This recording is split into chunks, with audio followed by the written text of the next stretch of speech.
आग लागी गई। नेशनल हाईवे नंबर 48 पर आवेली आ कंपनीમાં લાગી હતી આગ। સિલોક્સેન એગ્રો ડ્રાઇનેજ ઇનોવેટિવ ઇન્ડસ્ટ્રીઝની અંદર આ ભીષણ આગ લાગી હોવાના દ્રશ્યો સામે આવી રહ્યા છે।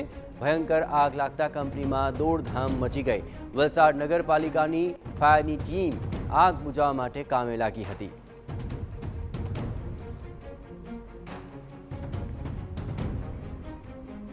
આ સમગ્ર મામલે વધુ વિગતે વાત કરવા જોડાઈ રહ્યા છે વલસાડથી સંવાદદાતા નિલેશ ગામિત। નિલેશ, આગ લાગવાનું કારણ જાણી શકાયું છે ને હાલ શું પરિસ્થિતિ?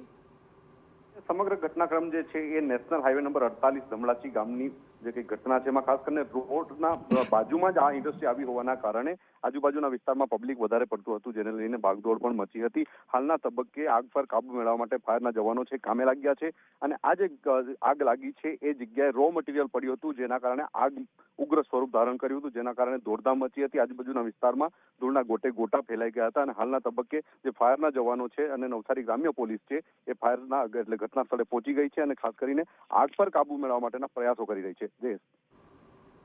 આભાર નિલેશ, તમામ ગતિવિધિઓ પર આપ નજર રાખતા રહેજો। હવે આગ બુઝાવવા માટે અહીં મોટી સંખ્યામાં કામગીરી તેજ કરાય છે।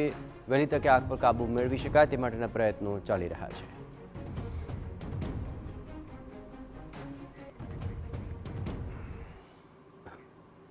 ભરૂચમાં નેશનલ હાઈવે પર નબીપુર નજીક